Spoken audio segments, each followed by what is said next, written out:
My little brother woke me up at night and said we need to leave right now. So, we did. The hand on my shoulder was shaking me so hard my teeth rattled, and when I opened my eyes, Caleb's face was inches from mine in the darkness. His eyes were huge and terrified in a way I'd never seen before, not even when he broke his arm falling out of the treehouse when he was 8.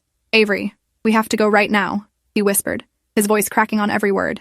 "I heard them talking downstairs and they're going to do something really bad and we can't be here when they wake up." I was still half asleep, my brain struggling to process why my 13-year-old brother was in my room at what my clock said was 2:47 a.m. on a Thursday night. I started to tell him to go back to bed, that whatever he heard was probably just a nightmare, but then I saw what he was holding.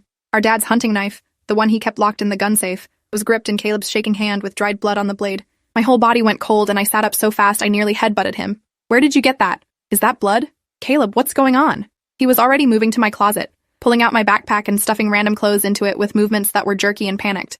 "I'll explain when we're safe, but we have maybe an hour before they notice, and if we're still here when they wake up, we're not going to be okay." His voice had this flat certainty that scared me more than the knife or the blood or any of it, because Caleb had always been the dramatic one, the kid who cried when we watched sad movies and got anxious about everything.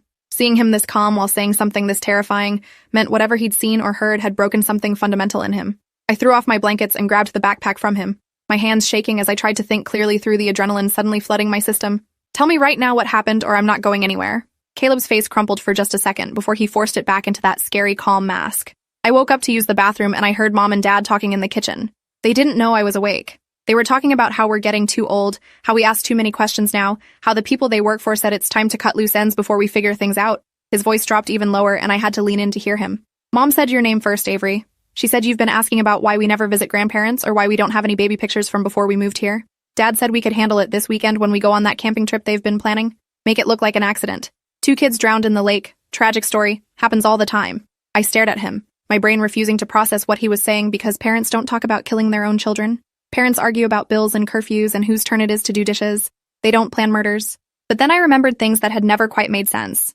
How we'd moved to this town when I was 6 and Caleb was 3, and Mom and Dad always said we couldn't contact anyone from before because there had been a situation with dangerous people. How they homeschooled us and never let us have friends over or go to other kids' houses. How Dad would disappear for days sometimes and come back with duffel bags full of cash that Mom would count at the kitchen table while we were supposed to be sleeping. How I'd found fake IDs in the garage last year with our parents' faces but different names, and when I asked about them, Dad had gotten this look on his face that made me never bring it up again. All the weird pieces that I'd always told myself had reasonable explanations suddenly rearranged into a picture that made my stomach hurt.